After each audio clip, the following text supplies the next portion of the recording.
You know what I don't miss at all?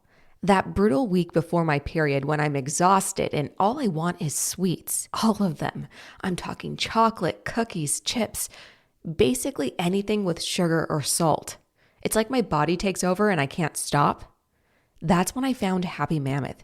It's so much easier to manage PMS with their estro control. Happy Mammoth is the company that created Hormone Harmony, and they're dedicated to making women's lives easier. That means using only science-backed ingredients that have been proven to work for women. They make no compromise when it comes to quality, and honestly, it shows. The biggest benefit to Hormone Harmony is really feeling like myself again. That's what women mention over and over in their reviews. And there are literally over 17,000 reviews for Hormone Harmony. For a limited time, you can get 15% off your entire first order at happymammoth.com. Just use the code DIARIES at checkout. That's happymammoth.com and use the code DIARIES for 15% off today. A special thanks to Happy Mammoth for sponsoring today's episode. Whether you're ordering wings for the game, whipping up a 7-layer dip, or ordering pizza, there's something about football that makes you want to eat. And this football season, Uber Eats has the best deals on game day food. No matter what you're craving, from 2-for-1 pizza to buy one, get one wings, Uber Eats will be dropping new deals each week, all season long. Uber Eats, official on-demand delivery partner of the NFL. Order now. Terms and conditions apply. See app for details. This episode is brought to you by Nerds Gummy Clusters, the sweet treat that always elevates the vibe. With a sweet gummy surrounded with tangy, crunchy nerds, every bite of Nerds Gummy Clusters brings you a whole new world of flavor. Whether it's game night, on the way to a concert, or kicking back with your crew, unleash your senses with Nerds Gummy Clusters.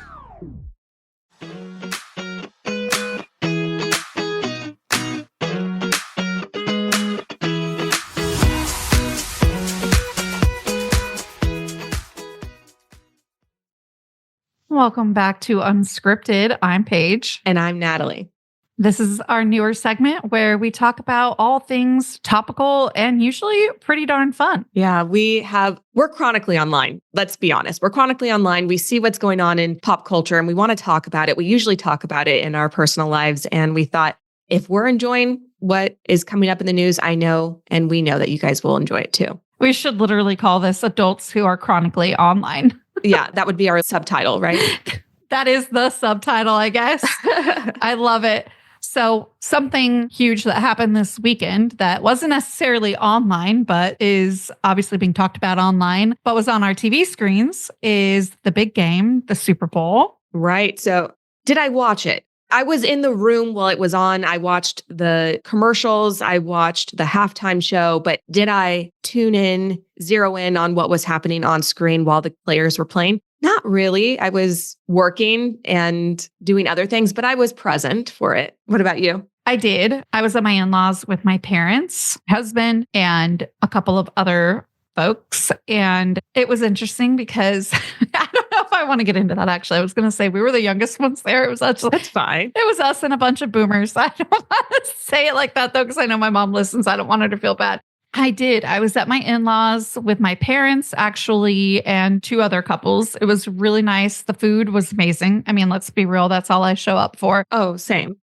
The food and the last couple Super Bowls, Taylor Swift, because it's always kind of fun to see her in a bit of a different environment. Like it just is interesting, especially last year when they won. It was just like a really interesting context to see her within, you know, in the stands, cheering somebody else on and then going down to the field. It kind of almost made, to me, it made her seem a little bit, I don't want to say normal because that's not the right word, but just. But it does normalize her a little bit that she is. Yeah, the backseat. Out doing things that other celebrities are doing. Because usually she's, at least for the past couple of years, she's been hidden from the public when she's not on tour, when she's not promoting whatever she's promoting. So the fact that she sits down and watches a game with hundreds of thousands, millions of other people, it does normalize her a little bit. It does. And I think here's what it really might be is that it's an environment in which she's not in charge of.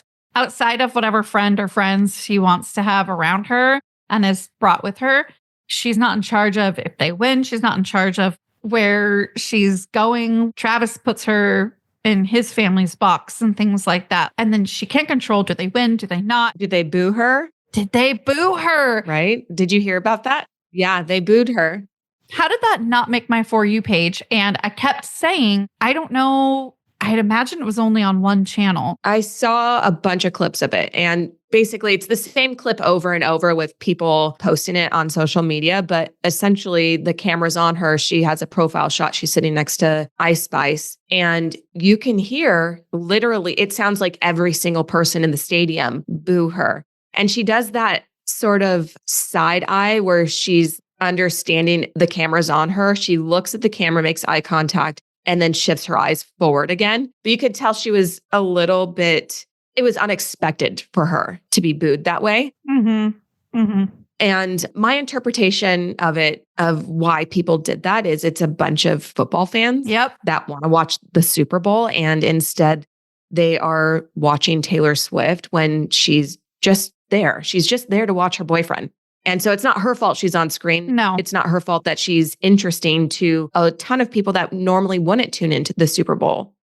And if you like the NFL, she has brought a lot of money to your favorite little football franchise. Okay. So to me, I think it's weird. And I think that's part of it, though. Your favorite little football franchise. That's me being sassy back. I don't think the NFL is little, and they know I wouldn't because the NFL is huge. But the NFL was going down in ratings big time. And she didn't save it. But I'm just saying she's brought interest. She's brought interest. She has brought new fans. She has brought a lot of views. And that is the truth. They can't argue it. It makes them a little bit mad because there is that side where it's totally subconscious. I get it. I don't believe these people think it at like the forefront of their mind, but there is that thing where having a powerful woman is a really hard thing to understand and accept even today in 2025. I know there are spaces, a lot more spaces where it can be accepted today, but the NFL just wasn't a space that was ready for it or really platformed for it.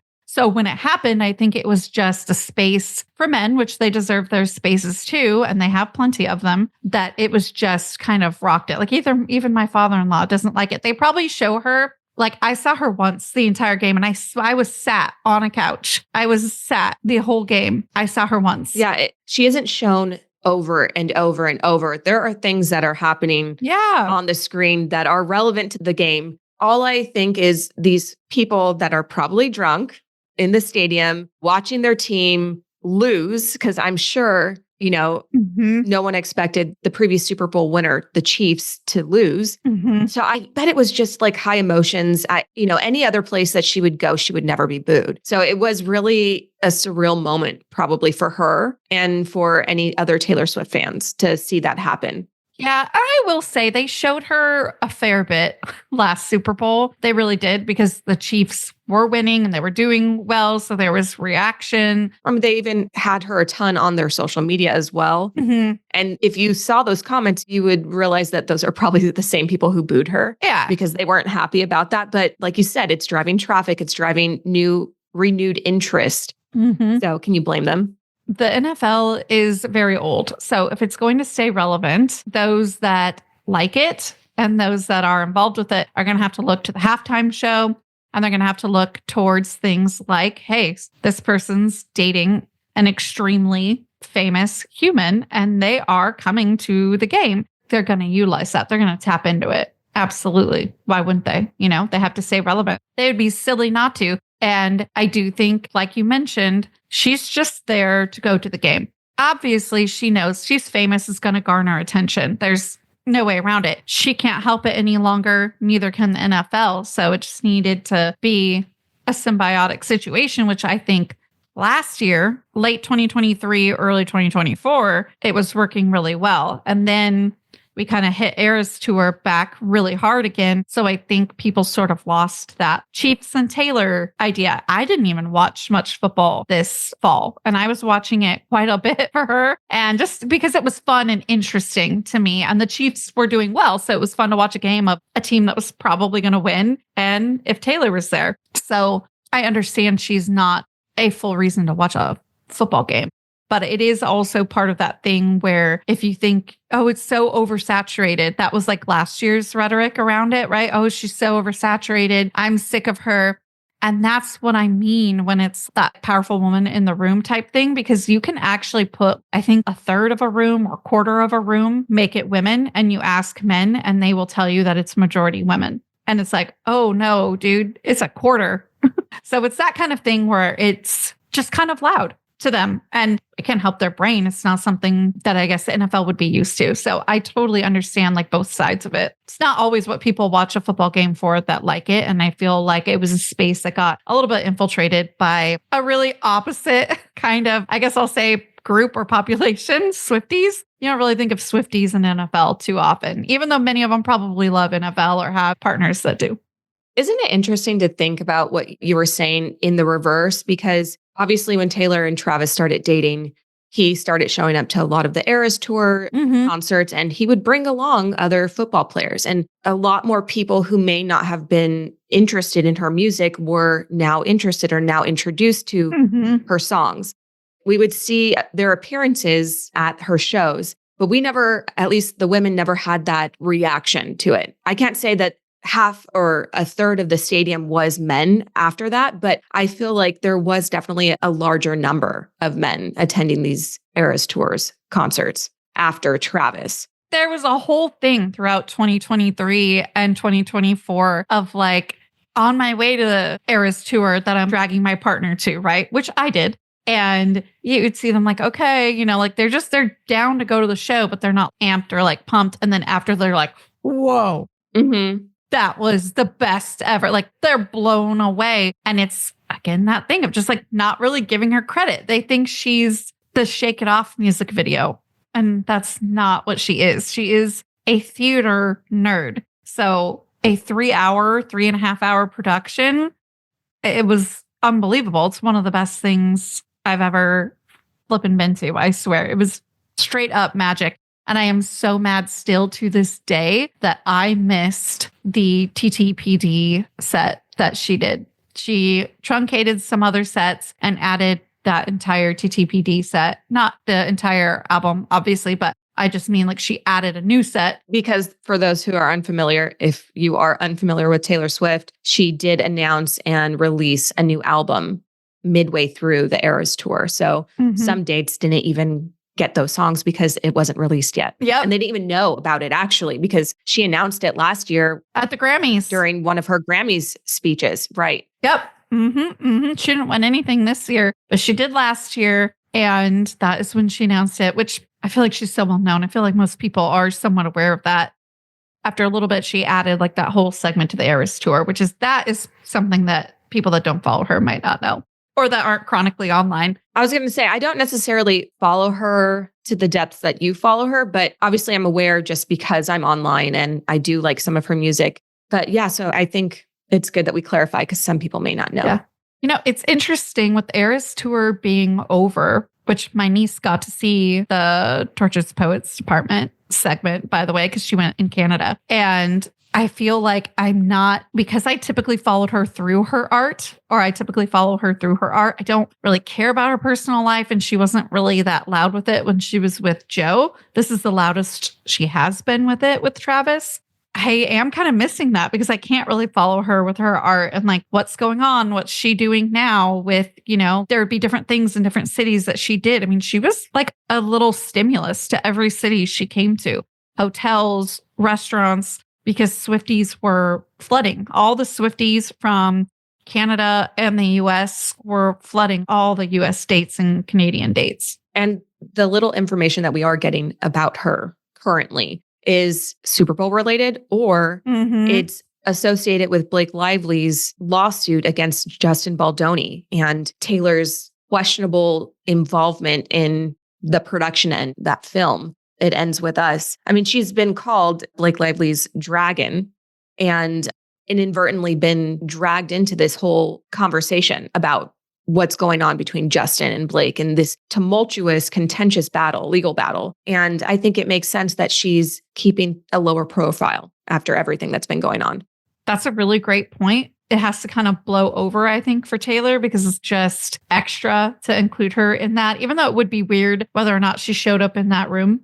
I have been thinking about how the Eras tour is over. So it doesn't really benefit her as much to build that up, because I think a lot of people were like, oh, is Travis going to be at my date? And what's going to be my surprise songs? And what's going to be this and that? I mean, she built it to be something where if you went to a different date, you got a lot of the same, but you got things that were very specific to it, which was brilliant because it seems so easy to come up with that, but it's really not. Like, it's a very good marketing ploy. Well, it's the same marketing plan she uses with all her variants. Mm-hmm. Hey, if you buy this particular vinyl, you'll get a different color, you'll get one extra song, but you have to buy all 4 to get all 4 different songs and collect all the artwork to make a clock. So she is very calculated that way. Yep. Or her team. Well, I mean, she's the head of her team. Obviously, nothing's going to happen unless she approves of it. Just she didn't study marketing to the extent that this is. No, but she's saying if a marketing plan is presented to her and she likes it, she approves. Absolutely. She approves. Right. She's not putting her name on anything that she doesn't want to do. Oh, I would never think so. I just mean whoever it is pretty flippin', and she recognizes it. Let's put it that way. But yeah, so back to Blake.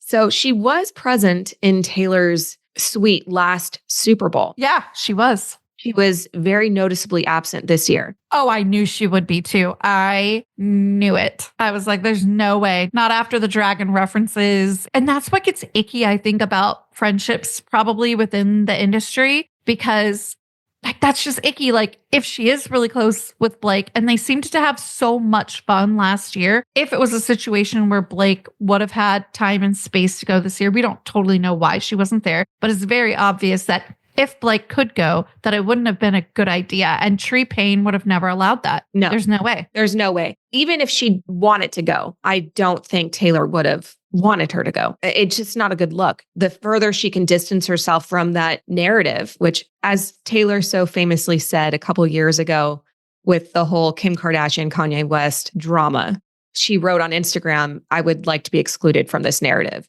I think this is what she's doing with Blake, and I can't blame her. You really can't. Even if she was in that room, who knows what she was expecting, what was told to her, how much of her time was given, in what format was she in the room, because she has houses in, I think, 4 different states: Tennessee, California, New York, unless she didn't have one in New York anymore. I'm not sure. And Rhode Island, at least, if not more. I could totally be wrong. That we know of. There's probably Swifties that pay attention to her personal life a little bit tighter than me in terms of that stuff, but those are the ones I know of. And she has 2 houses in Tennessee, so Lord knows where she was at that time and what format she arrived in to support. Was it speakerphone? Was it Zoom? Was it in person? Oh, I think she was physically in the room. They make it sound like that. I mean, in the website document PDF that Justin Baldoni's team put together and posted for everyone to see, at least according to him, she physically walked into the room. It's crazy. And who knows what she thought she was walking into, because she's been lying. I know. It's not looking good. It's not looking good. It sounds like to me, I know we keep coming back to this, you guys, but it keeps growing. It's so relevant online and in pop culture, though. Yeah. And it stays relevant because there are different things happening all the time because of lawsuits, and all these things keep coming out. Anyways, what I was saying is that it's sounding more and more like Justin Baldoni got the rights to the book, and then Blake was finding some kind of loophole to try and swoop in and get them from him. And that's been some kind of motivation. And I can't explain it very well because it was literally one "Hi, I'm chronically online" video that I saw. And so I don't even want to try and sound like a legal expert, but it did seem like there was some kind of way she was going to try and be able to swoop in and get them. Right. There's a clause in the paperwork, basically, where he bought the rights from Colleen Hoover that they would be his. Mm-hmm. They would be his. He legally bought them. Mm-hmm. Unless something like sexual harassment came into play, and then they would no longer be his.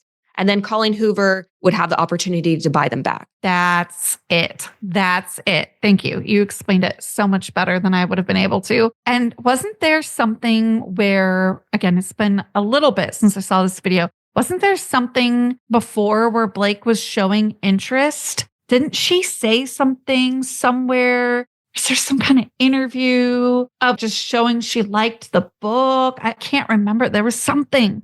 Well, if we're to believe everything that Justin Baldoni has presented to the public via his attorney, and he does have extensive receipts. This man has receipts. He does. She didn't actually read the book. Oh, I believe that. I believe it. 1,000% believe it. Number one, she's a mom of 4. She could have listened to it though. If it's like a project you're investing years of your time to, like, Yeah. maybe listen to the audiobook. Number 2, this girl hasn't had to work very hard to get things in her life. That doesn't mean she doesn't work hard when she gets them, but she hasn't had to work hard to get things. So to her, it didn't matter about reading it, you know? I just learned her dad was an executive producer on the Sisterhood of Traveling Pants. Yeah, that's the only reason. Yeah, pre-nose job, by the way. And you only bring up the nose job because she actually made a comment to Justin Baldoni about his nose being too nosy when they were nose to nose in a scene. And she suggested that they shut down for a month, an insurance month, and he would take care of it.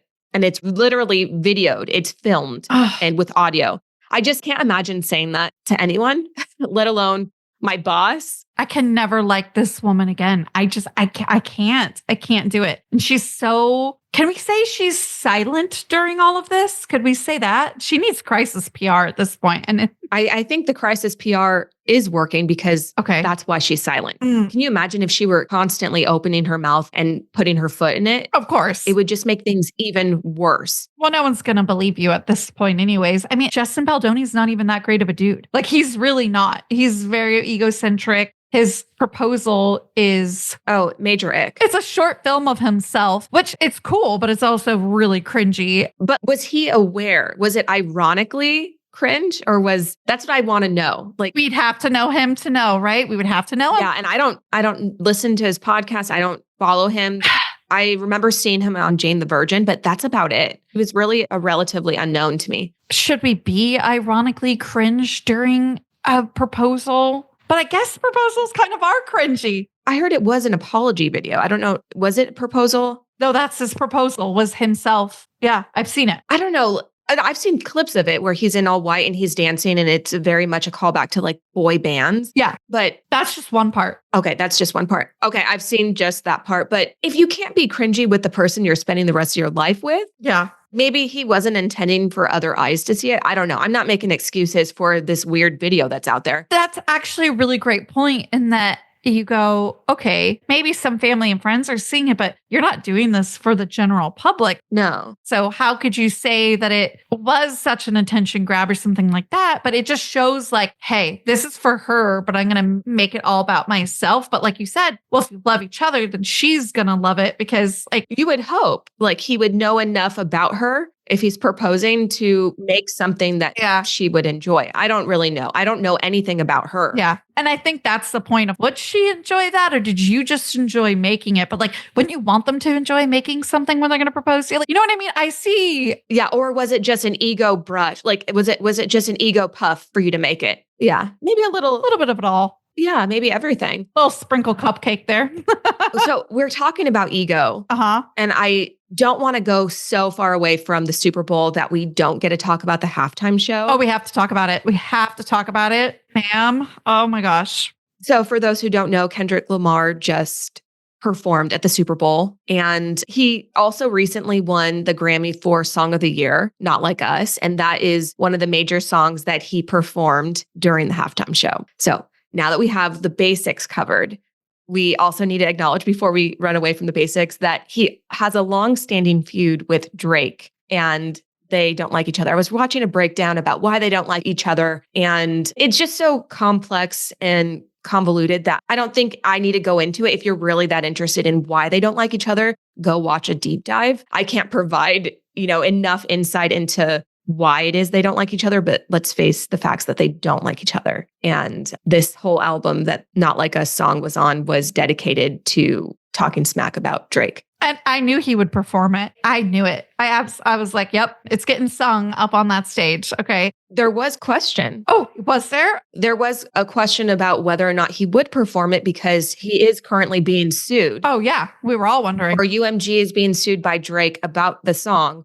And so there was skepticism whether or not he would perform that particular song. But how could he not? I know. And I thought that the performance was great, very artistic. It felt like a music video. It felt like a live music video. And some of the shots actually looked really cool too, which was interesting. It was a little bit cinematic in some areas. But when I tell you that I watched that halftime show, and anybody who's listening that is part of this generation, this is only out of love for you, but I watched it with all boomers and they didn't get it. They didn't get it. And so me and my husband are just sitting there like, yep. Like, they're just trying to understand, like, what did he say? What? I mean, I'm not saying like they couldn't hear him. They just weren't able to kind of understand his art because it's not part of their generation. And they're at an age where it's hard to tap into the new generation and start understanding things. I could see it also being confusing if you don't know the lore behind the feud and his obvious pettiness, which I enjoyed. Did you catch the moment where he literally looks into the camera and says, "Hi, Drake. I hear you like him young." So he looks into the camera, says hi to Drake, and then continues the line where he says, "I hear you like them young." Oh, there's going to be a new lawsuit right there. Oh, for sure. And he doesn't care. No, he doesn't care. And I love it. I liked the pants he was wearing. I probably would wear them as well. I was going to ask you if you liked the pants. I turn to my husband and I go, "Are bootcut jeans back?" Let me tell you, that was more than a boot cut, my friend. That was a full-on bell bottom, but they fit in terms of tightness very well. Not too tight, not too loose, long, too long. Yeah. He's short. He's a short king, but I liked him. He's probably our height. He might be. I mean, listen, I hope he's not mine because I'm only 5 feet. But honestly, I was like, I like the fit. I like the outfit. I did kind of like it. I wasn't like, "Ooh, I want my husband to dress like that." But I thought it was really cool, especially being like a rap artist. Sometimes you tend to dress within a certain way. And I'm not saying it's bad or not, but it's just kind of cool to see, hey, this is a rap artist dressing a little differently, putting a little of his artistic flair into what he's wearing. It was a little bit eccentric, but still palatable, which I guess is what you have to do when you're performing for like a lot of different types of people, because the Super Bowl brings a lot of people together. I really liked what he wore to the Grammys. He wore a Canadian tuxedo. That's basically where you wear a jean top and jean bottoms. I really love that look. So he is definitely embracing that aesthetic. So there are a couple other things that happened during the halftime show that also underscore his pettiness and his feud with Drake that I uncovered watching a few videos online and I wanted to bring up. So I don't know if everyone caught this, but Serena Williams was on stage doing the Crip Walk during his performance. And it was a quick, the camera passed by her and left, but she looked amazing. I loved her outfit. She killed it. But apparently Drake and Serena Williams have a romantic history. In fact, they dated back in 2015. And Drake would go to all of her games, all of her matches. They had rumors that they were engaged. And when they broke up and she eventually got married to the founder of Reddit, Drake had a full-on Twitter meltdown for like 2 years, a 2-year Twitter meltdown about Serena and then her subsequent marriage.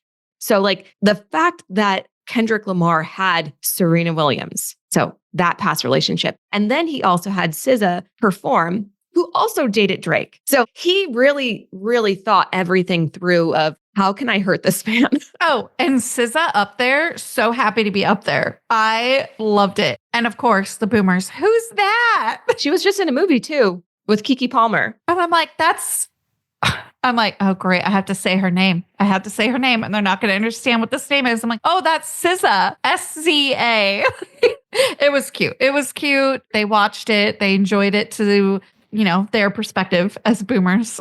But I did find that interesting. And I was wondering, I was like, there's a point there, but I wasn't thinking of the connection to Drake, although that makes complete sense. I haven't followed Drake, and I just really want to know if Gen Z understands that for millennials. Oh, he'll always be. He's Jimmy. He's Jimmy from Degrassi. Yeah. He is our wheelchair hero because he did get shot in a school shooting in Degrassi and winds up in a wheelchair, but it was in pretty much, it's Degrassi, the new generation. Okay. There's Degrassi that's like from the late 80s and early 90s. And then there's Degrassi, the new generation. From like the early 2000s, I think. From very early 2000s. So I mean, this was our generation. We were the baby being born in Degrassi, and then we were the kids in middle school when they were Degrassi, the new generation, starting 7th grade. I loved that show. And as a very sheltered child growing up and teenager growing up, it was sort of a peek into what other kids were doing at the time. And so I thought I was watching such an exotic show because it was Canadian. Like, oh, I'm watching Canadian. Again, we didn't have YouTube. We didn't have these things that gave us access to other countries' shows. I don't even know if we knew how to use a VPN or if those even existed yet with like dial up. Well, I didn't for sure. At least me. I didn't have any of that.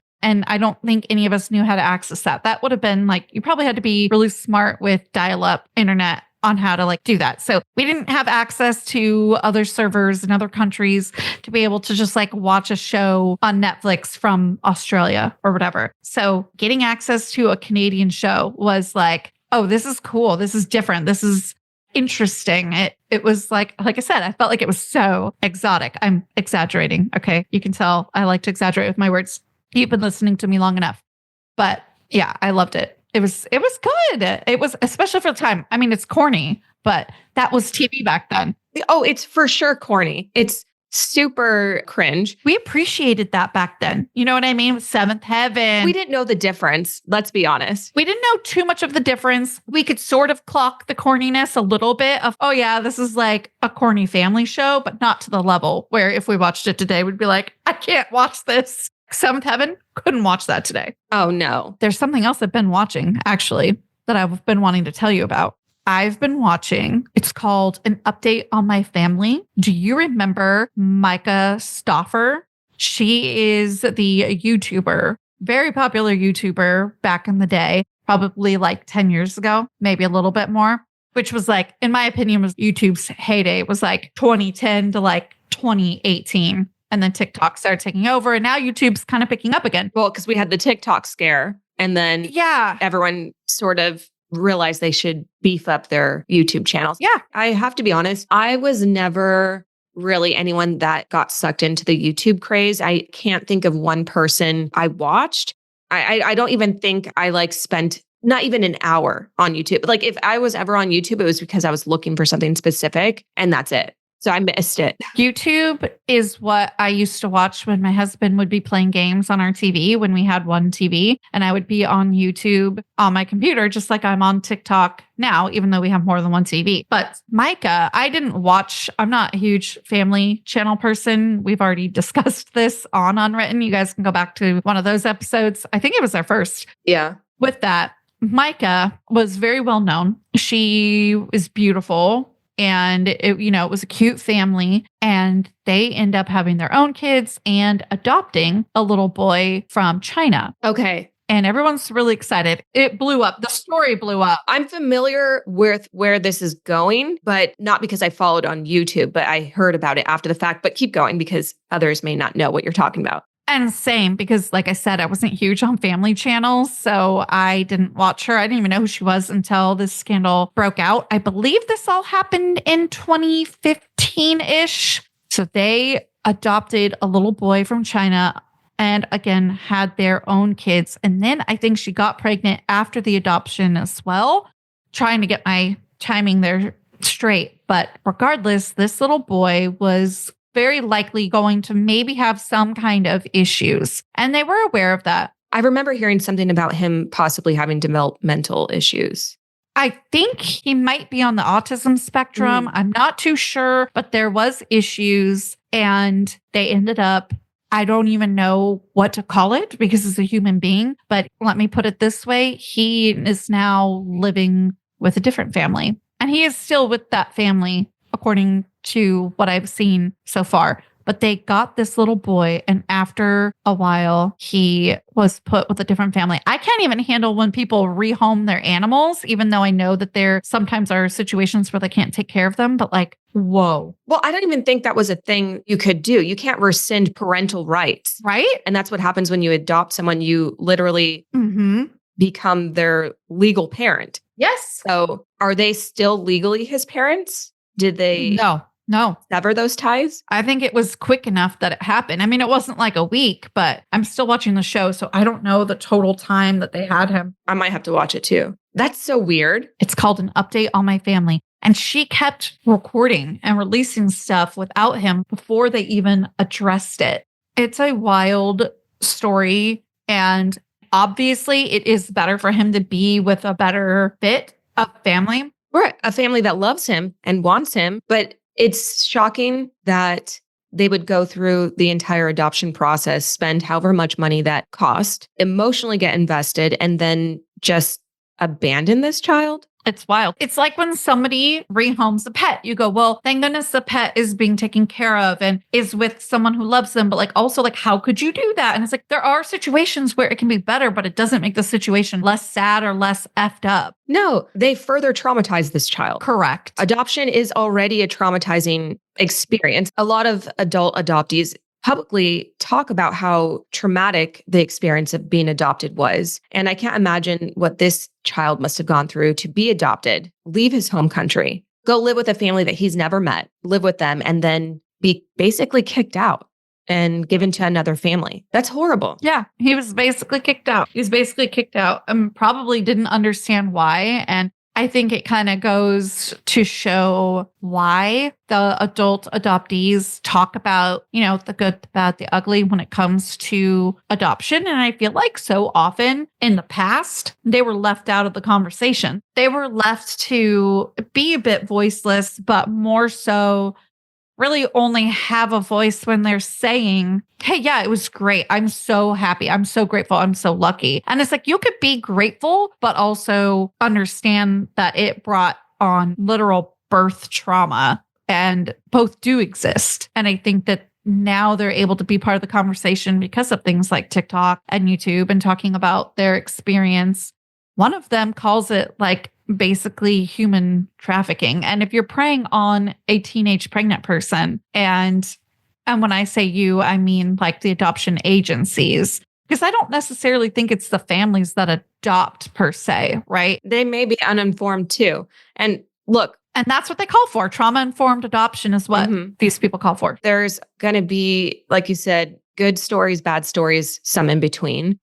We aren't experts on adoption, but it is, like you said, a dialogue that's being opened in the recent years. And it is nice to have those voices be heard. I am curious to see where the adoption world ends up going, how policies change surrounding it, because this can't be the only instance of a child being, as you said, rehomed, but not necessarily use that word, but he was placed with a new family and then rehomed. Yes. Was when I was talking about like animals, because that's like the verbiage they use. And it's like, right, it's sad enough when that happens, which is when I was using that word. But yeah, he's with a new family and I wonder where they are too. Hopefully he's thriving, but he deserves all the privacy he is getting. That is for sure. I wonder if they renamed him.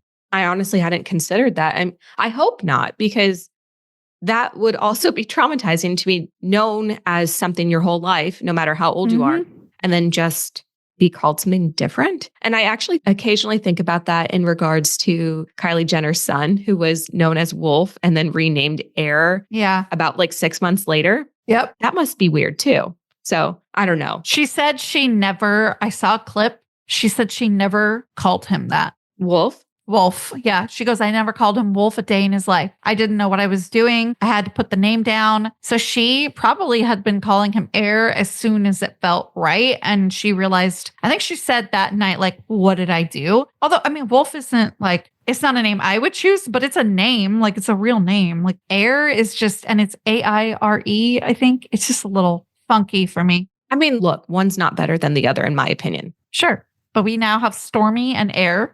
It is a cohesive theme, though. He's cute. He's so cute. I've seen a couple of pictures, which sounds really weird that I don't seek them out, but she will pop up on my feed sometimes. And she posted something for their birthdays, which is weird that I know that because, I mean, she put that out there for millions of people. I know what Stormy's birthday is. I won't perpetuate it, but I know when it is, or I know the month. I feel like it goes into that consent thing that we've talked about a few times off and on. And there was recently another creator that came to my attention thanks to one of my favorite YouTube creators who was talking about it. Her name is Rachel, and she's a mom with a son that has special needs. He has cerebral palsy, and he had some kind of accident from his wheelchair. I think he fell out of it down a stair. I can't remember the exact situation because I wasn't watching her content. I was watching content that's commentating on hers. Oh, and that's also weird, right? It's weird, but because they're trying to sort of expose, I mean, the faces are blurred and everything of the kids. It's more of an expose, where at what point is this a HIPAA violation where we're talking so much about our child who has no control, their condition, their name, their age, their condition, just picking up the camera when we're in emergency rooms with our child who had like a bloody face. It's invasive. It's extremely invasive and they just don't have control. And we talked about it before, but like they aren't making any money off this. The parents, so cool. The parents going to make a bunch of money because they can post horrible accident on their thumbnail, which this creator does. It's so cringe. It's very 10 years ago when we didn't realize like how clickbaity thumbnails really were. Marketing with your thumbnails is a lot different than it was 10 years ago. So you can spot it out who's behind there. And I don't do it because it's very difficult. So this is coming from a perspective of I don't make thumbnails or use them. I just see them and I can tell.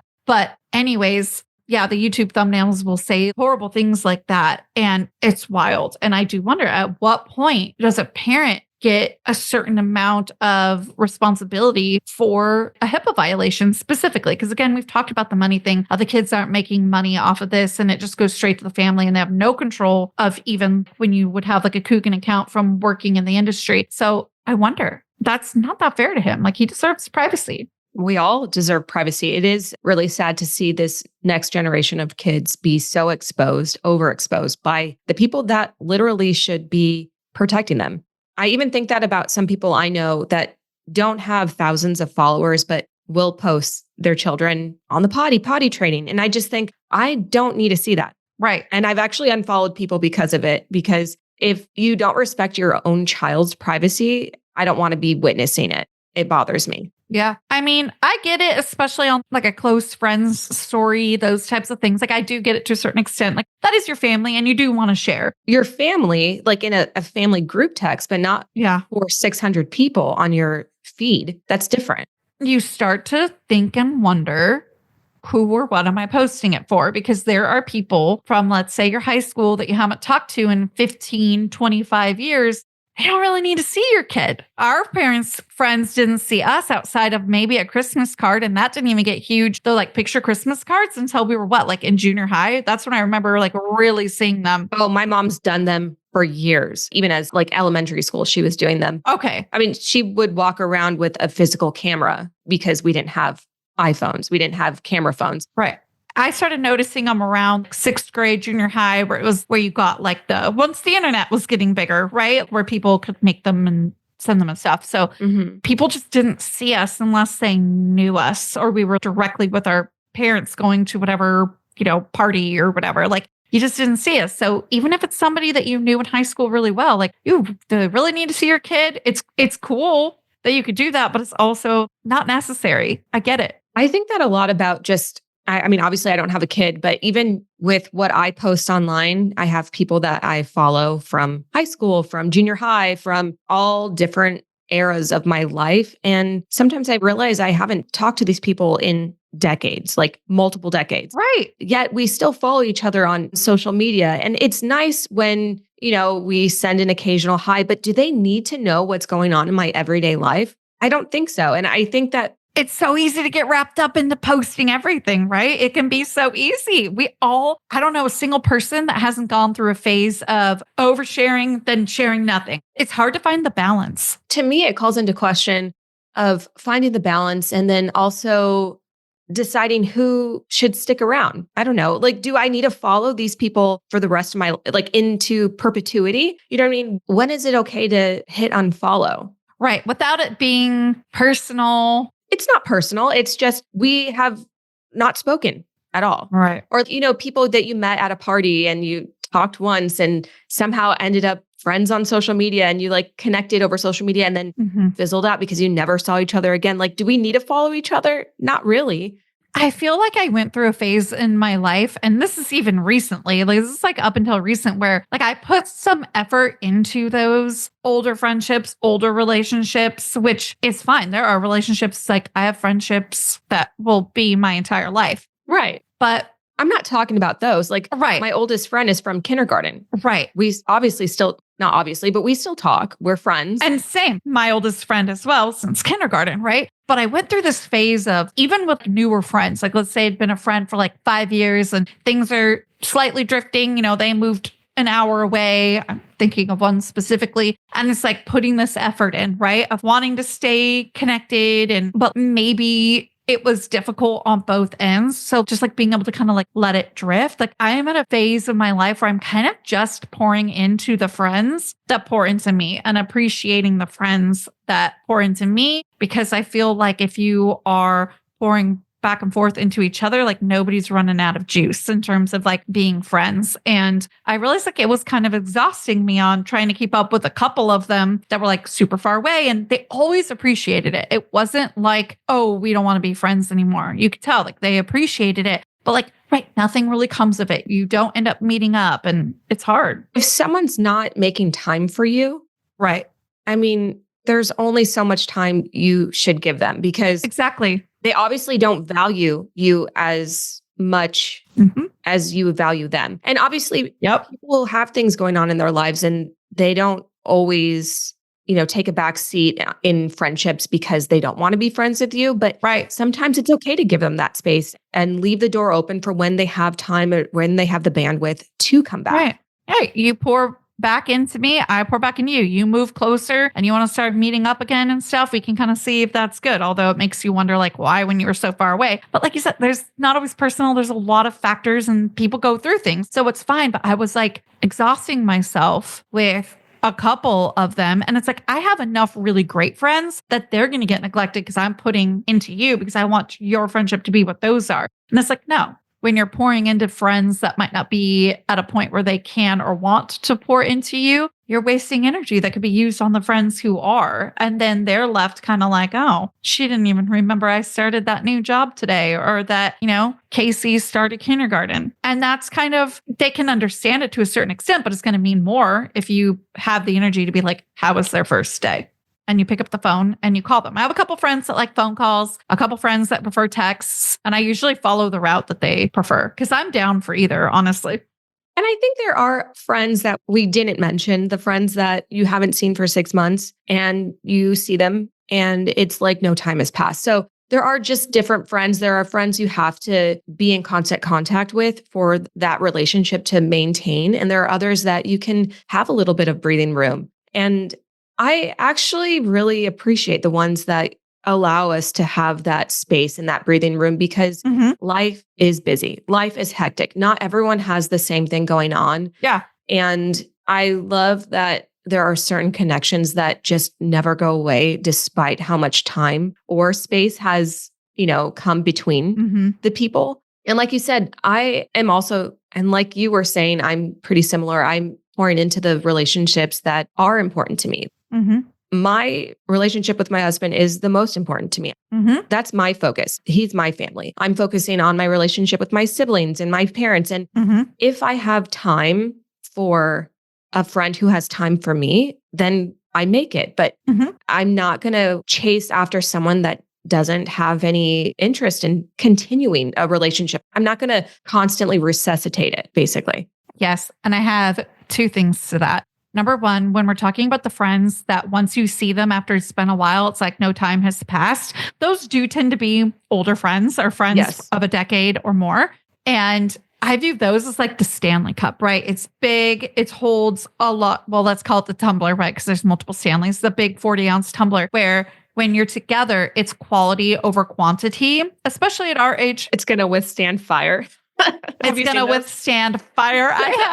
It'll withstand fire. And with quality over quantity, you're going to be able to just really fill it up with a nice quality beverage that you can sip on. And it's going to last you a while in that Stanley, right? Whereas the other ones that are newer, you haven't grown it yet. It's a tiny little tumbler, And so there was that. And there are a lot of friends, especially mom friends, that appreciate that because your mom friends have a hard time breaking away sometimes. And let's just call it parent friends, I'm sure, for any of our guys. I was going to say, I think besides you and like one other person, all my friends are mom friends. Yeah. It's kind of insane, actually. But it makes sense because we are in our mid 30s. So, yeah.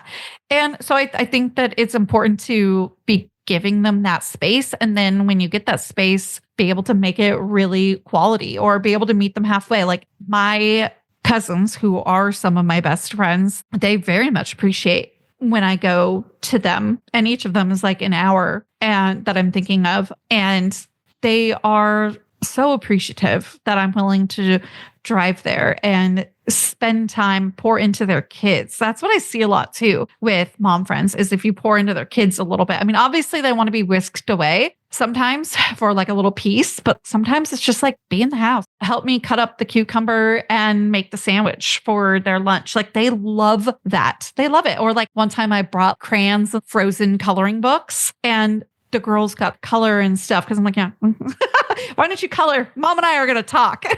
Those are my favorite friendships, the kind where they're not necessarily activity friendships. Yes. But I like friendships where my sister and I will do this a lot. I'm going to Sam's Club. I'm going to Costco. Do you want to come? Like, do you have stuff to get? Yeah. Just spend time with me. But that also is reflective of my love language. My love language is quality time. Just spend time with me. I don't want to have to go out and eat just to see you. Can we take a workout class together? Can we go on a walk? Yeah. Can we go see a comedy show? Like, I want to do something. I don't want to just sit and I don't mind sitting and talking. Yeah. Yeah. But even if you're in the room with me and I'm folding laundry, bring your laundry. Like, you know what I mean? Let's do stuff together and let's live the little moments of life together. I love that. And I think, I don't know, it's really fun to be able to do that with your spouse too. Maybe that's why I love it.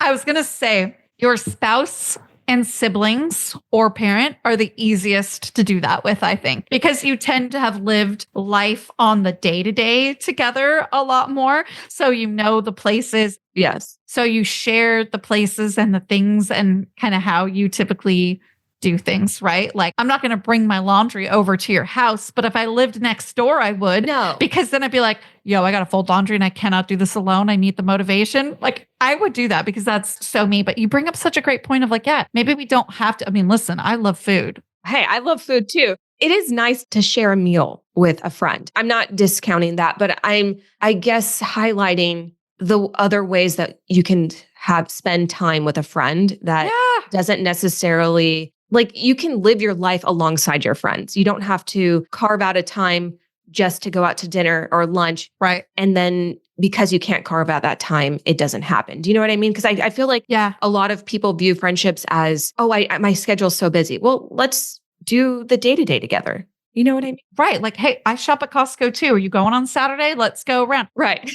I view it again like my sister. Especially when I was younger and didn't have my own, dog and husband family, I would pop in the car and just go wherever she needed to go with her. Like, I would just show up at her house and be like, what are we doing? What are we doing today? Like, I might be laying on her couch and hanging out with my nephews. I might be going to Trader Joe's or Costco with her and my brother-in-law. Like, these are the things I used to do. Or I would just be bored at my house on like a weekend, especially in grad school when I was so used to like always having something to do. If I was like done, which was somewhat rare during those days, if I was like done, that's what I do. I'd just go over to my sister's house 7 minutes down the road and just like hang out and go do whatever the day to day. Oh, she's folding her laundry. I'm going to lay on her bed while she does that. Like, those are things that I did. Yeah. I'm not going to help you fold your laundry, but I'll watch, or like we can talk as you do it. Right. Or you just lift something off. Or like, I remember I was with a friend and we were just hanging out that day. She lives an hour away. So we definitely have to like really organize the time. And so we did, and I show up, we're hanging out. And then it was like, okay, I need to go do this. And we need to go pick up Harper. And that's what I was doing. I was just cruising in the minivan. She's a minivan mom. And I give her all the respect for the minivan. They're convenient. Okay. So I hear my mom always says, this girl being in a minivan is just so funny and cute because she is, usually pretty trendy and it's just really cute. So, I'm in the minivan and she's getting two of the girls out. So I grab the baby and she goes, oh, you got her. And I was like, yeah. here to help. And it was just like an extra step she didn't have to do. Mhm. And it's not like, oh, I'm only here to like be your helper, but yeah, just doing those day-to-day things, being that like extra support can mean a lot. I think those activities lend themselves to a deeper type of relationship, friendship, because you're not just showing up, makeup, hair ready. You know what I mean? Ready to talk about some tea. It's like we're living life together, and I'll roll up with my leggings and my top knot or something. Yep. You know what I mean? You can be a little bit more vulnerable and authentic that way. I remember I texted my friend when she was coming over. We were going to eat and then go for a walk. So activity after. And because we're both just trying to, we can eat and enjoy a rich meal together, but also have something, a little bit of a good activity after. A bonding, get some endorphins, right? Yeah, let's get endorphins, bonding. Let's work our hearts a little bit. And I was like, so what are we wearing? Are we wearing leggings? She goes, absolutely. And then another time, somebody else was wondering what I was doing that day, and she knows them. And I was like, now so-and-so was wondering what I'm doing. I didn't tell them you're coming over, and I haven't responded yet. She's like, no, I'm coming over with no makeup on, no leggings, and I don't want to be like that around that person. So it shows you like how comfortable people can be around. Like she has OCD too. So I understand when she's exhausted. She's a mom with OCD. And so her coming over is just like, she's going to plop. We're going to plop, we'll chat, we'll eat, and we'll walk. And that is a newer thing that we do enjoy doing together is a good walk. And it's a game changer. I get my dog walked. She has fun pouring into my animal. See, you do stuff you have to do, but you get to share it with somebody. Yes. And I love... we've done a walk and I loved it. Yes, we have. We need to do more. We just don't live close enough. And honestly, that's something I'm realizing as I get later and later into my 30s is the beauty of my female relationships, my girlfriends. Yeah. And not that I don't have guy friends, but I am married. I tend to just have girlfriends now. And I think that's fine. Same. Yeah. But even if we don't get to see each other a lot, they're always so supportive and nice. And I don't know, I've been feeling a lot of love from a lot of my female friends just even recently. And it just has been a reminder of how fun and rewarding a beautiful relationship with another friend is. It's so true. I posted something so perfect to talk about right here, as I'm sure we get close to ending this episode. But I posted yesterday a TikTok of 3 little girls on what looks to be like a party or wedding dance floor. So cute. It says, try to describe this feeling to a man or something like that. And it was Pink Pony Club playing in the background by our girl Chapel, we love. And 2 girls so pumped this song's coming on, and they start dancing, and then their little friend clearly had been racing over to them because this is their song. And they dance around, they grab their little hands, they're like 8, and they grab hands together and just circle around. One like flips her hair. I wish you guys could see me, but we're not filming because we're in leggings, and not happening yet. Maybe in the future, if you're lucky. Anyways, it's just so cute that these girls are just so pumped. And I feel like so many girls and women, they get that because I posted and I sneaky tagged my cousins that this would happen to at any wedding or any event that we are at, because there are a lot of I have a big family and we grew up celebrating pretty much everything together, from first communions to Easter and Christmas and like all the holidays and birthdays and weddings and all the fun things, showers. So music is happening at many of these events. And I'm telling you, if any song comes on that's for our little generation of cousins that would involve millennial music, if Spice Girls, Katy Perry, Britney, Christina Aguilera, if any of those types of songs came on, we would be just absolutely feral trying to find each other. Absolutely feral. Like I remember one time it was at a wedding and I was with one of the 3 of my like bestie cousins, and that cousin looks at me and we're like, we got to go find Jamie. We grab hands, go, and we find her. And like, that's what we did because it was at a wedding and we're just like, yeah. And it was Katy Perry. It was Firework. It is. It's the perfect song for that kind of moment. It really is. I think this is a perfect place for us to end today's unscripted episode. I love talking about all things with you, especially female friendships and what's going on in pop culture. If our listeners want to tune in next week, we're going to be talking about what's going on next week. We'll see you then. Bye. Bye. The search for truth never ends. Introducing June's Journey, a hidden object mobile game with a captivating story. Connect with friends, explore the roaring 20s, and enjoy thrilling activities and challenges while supporting environmental causes. After 7 years, the adventure continues with our immersive travels feature. Explore distant cultures and engage in exciting experiences. There's always something new to discover. Are you ready? Download June's Journey now on Android or iOS. Let's be real. Losing weight can feel like a huge challenge. That's why Hers is making it easier. With access to GLP-1 medications and personalized expert support, they're helping you take control and make your goals feel within reach. Hers is changing the way women approach healthcare by offering affordable, personalized weight loss treatments delivered right to your door, if prescribed. Their holistic weight loss program includes options like compounded GLP-1 weekly injections, which is the same active ingredient found in Ozempic and Wegovy, or oral medication kits tailored to fit your unique needs. Getting started is simple. Just fill out an online intake form and a licensed medical provider will create a plan that works for you. If prescribed, your program will include medication, ongoing care, and online support, all at one affordable price with no hidden or membership fees. With plans starting at just $165 per month for compounded GLP-1 injections on a 12-month plan, Hers makes it easier to access the treatment you need. So if you've been struggling with your weight loss journey, Hers is here to help you find a solution that works for you. Start your initial free online visit today at forhers.com/diaries. That's FORHERS.com/diaries for your personalized weight loss treatment options. Forhers.com/diaries. Hers weight loss is not available everywhere. Compounded products are not FDA approved or verified for safety, effectiveness, or quality. Prescription required. Restrictions apply. Wegovy and Ozempic are not compounded. Actual price depends on product and plan purchased. The best piece of money advice I ever got was simple. Practice saving instead of spending. I know it sounds basic, but trust me, it really hit home. Just a few bucks for my paycheck tucked away for a rainy day. And at first it seemed like a tiny step, but then I realized how much that little habit had the potential to grow over time. It clicked that saving and investing aren't just about building a cushion for emergencies. They're about setting yourself up for a stronger future. That's why I love Acorns. It makes saving and investing feel so effortless, kind of like how that small savings habit started. Over time, those small contributions add up and gives your money the chance to grow. It's one of the best ways to build on a simple habit and let time do the heavy lifting for you. Today's episode is sponsored by Acorns. Acorns is a financial wellness app that makes it easy to start saving and investing for your future. You don't need to be an expert. Acorns will recommend a diversified portfolio that matches you and your money goals. You don't need to be rich.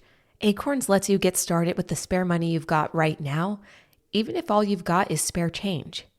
I sincerely believe Acorns is a game changer because it makes investing easy and accessible for anyone, even if you're just starting with spare change.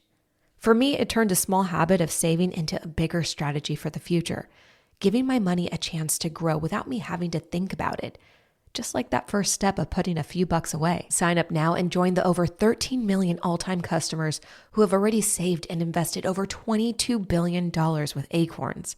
Head to acorns.com/diaries or download the Acorns app to get started. Paid non-client endorsement compensation provides incentive to positively promote Acorns. Tier 1 compensation provided. Investing involves risk. Acorn Advisors LLC and SEC registered investment advisor. View important disclosures at acorns.com/diaries. This episode is sponsored in part by our friends over at Sono Bello. Genetics can be truly amazing. Maybe you inherited your mom's beautiful eyes, her radiant skin, or a smile that lights up the room. But sometimes, not always, but sometimes, we inherit traits that we wish we could change, like those areas of our body that just don't feel like us. It's not uncommon to catch yourself thinking, I got my mom's belly and love handles. But remember, genetics don't have to define your confidence. You deserve to feel great in your own skin, and that includes loving the way you look. Don't let genetics hold you back. Explore the permanent solutions at Sono Bello and take the first step toward the body that you've always wanted. Our friends over at Sono Bello are offering you their literal best deal. You're now included in their winter savings event. But appointments are limited, so if you want this, you need to get on this now. Sonobello doctors are masters in micro laser fat removal.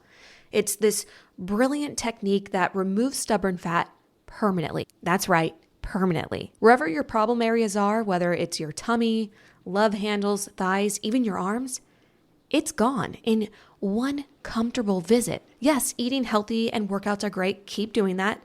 But if you want to lose that stubborn fat in just one visit, check out Sonobello. You can save big during their winter savings event. Schedule your free consultation now at sonobello.com/diaries. That's Sonobello, BELLO.com/diaries.